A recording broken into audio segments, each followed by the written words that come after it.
Part 1. The Forgotten Face. They laughed at the delivery guy, mocked him every chance they got, until the day he became their boss and handed them their termination papers. For nearly a decade, Elijah Carter had been making deliveries all over downtown Phoenix. He knew every alley, every service entrance, every indifferent receptionist who barely looked up as he handed over a package. His job wasn't glamorous, but it was honest. It paid the bills, and Elijah took pride in doing it well. Most people saw him as just another uniform, another blue polo shirt and utility belt, a man in the background, invisible in plain sight.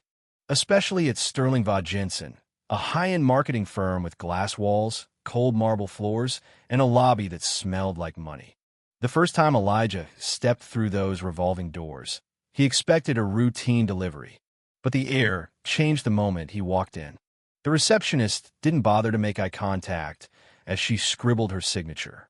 He was already forgotten before he turned away. That didn't bother him, not at first. But over time, he noticed more. The whispers, the smirks, the laughter. One afternoon, as Elijah placed a parcel on the counter, he heard it. "Man, imagine if the delivery guy was our boss," a voice joked. Laughter followed. Elijah didn't turn, but he felt the sting. The voice belonged to Jason Meyer, a senior account executive always dressed like a GQ model, always loud enough to be heard. A woman's voice joined in.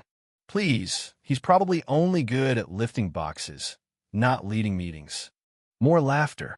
Elijah stayed calm, face unreadable, as he handed the receptionist the tablet. She signed without looking. But something changed that day. It wasn't just the insult, it was the certainty in their voices. The unshakable belief that a man like him could never lead. He passed the glass-walled offices where staff sipped artisanal lattes and pretended to be busy. No one noticed him. No one cared. Outside, in the sweltering Arizona sun, Elijah sat in his van gripping the steering wheel. Not angry. Something deeper. Sharper. They thought they knew who he was. They had no idea. Part 2. Seeds beneath the surface. That night, back at his modest apartment in Mesa, Elijah sat in the dark. One bedroom. Old carpet. Faded cabinets. But it was his. He stared at the glow of the streetlight through the blinds. His brother's voice echoed in his mind. He grabbed his phone. "Malik," Elijah said when his brother answered. "You good?" "Yeah, just had one of those days." "Let me guess," Malik chuckled. "Some corporate types acting like you don't belong?" "Pretty much." There was a pause. They laughed at the idea of me being more than a delivery guy. Another pause. "Good," Malik said finally. "Good." Elijah frowned. "Means you're tired of it. Means you're ready." Malik had always been Elijah's mirror. Honest, unfiltered, and right. "You're smarter than them," Malik added. "You've always been. It's time to prove it." Elijah smiled faintly. He remembered. The sneaker flips in high school. The side hustle selling used cars. The investment portfolio. The real estate deals. He had always had a head for business. But he'd never gone all in. Until now. Part 3. Watching the empire crumble. Elijah had already been building something quietly. While Sterling Va Jensen's execs crafted campaigns, he was analyzing spreadsheets. While they attended happy hours, he studied financial reports. He had a proposal, a big one, and serious investors had taken notice. He met with them after shifts, pored over data late into the night. He'd already helped revive 2 struggling businesses efficiently, anonymously. But his eyes were now on Sterling Va Jensen. He met with his lead investor, Amanda Blake, in a downtown lounge. Amanda, a veteran venture capitalist, was sharp, meticulous, and not easily impressed. "Why them?" Amanda asked, sipping her black coffee. "They're bleeding," Elijah replied. "Losing clients. Outdated strategy.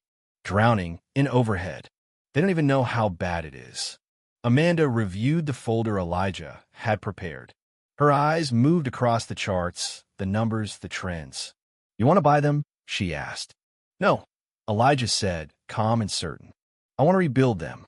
Amanda leaned back. "You've got vision, and now you've got backing." She slid a check across the table. "This gets you in the door. The rest is up to you." Part 4. The Takeover. Elijah moved fast.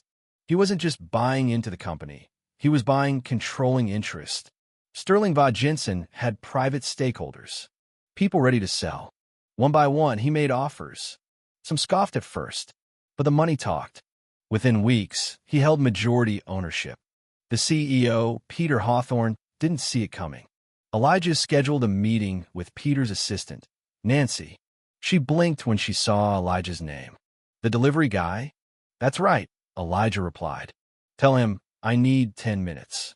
Peter, already stressed about profit margins and a major client bailing, waved him in without much thought. What's this about? He asked, annoyed. Elijah sat calmly across from him. I own Sterling Vod Jensen, he said. Peter laughed until he saw the documents. Color drained from his face. This is a joke. It's not. Elijah stood. You've got until end of day to clear out your office. Peter sat in stunned silence. And Peter, Elijah added, there's probably a delivery job out there with your name on it. Part 5. The Reckoning. By 10 a.m., the office was buzzing. Whispers, glances, confusion. Nancy called a company-wide meeting. Employees filed into the glass-walled conference room. Jason Meyer scoffed. What is this? A fire drill? No one laughed when Elijah entered. No uniform, no package, just authority. I'm a new majority owner of Sterling Vod Jensen, Elijah announced. Silence. Jason folded his arms. You're joking. Elijah placed a thick binder on the table. Take a look. It's all real. No one moved. Elijah continued. Most of you never saw me. Some of you made sure I felt it. But I saw all of you. The arrogance, the waste, the missed opportunities. That ends today. Jason sneered. You're making a mistake. No, Elijah said. The mistake was underestimating me. He flipped open a folder. Jason, care to explain why your department lost our biggest client? Jason went pale. This is a new era, Elijah said. Some of you won't be here for it. A beat of silence. By end of day, termination notices will go out. If you're here to work, to build something real, you'll be part of it. If not, there's the door. Jason scoffed and stormed out. No one followed. Part 6. The Rebuild. Elijah stood by the window in his new office, formerly Peter's. Leather chairs, an absurdly expensive desk. He wasn't gloating.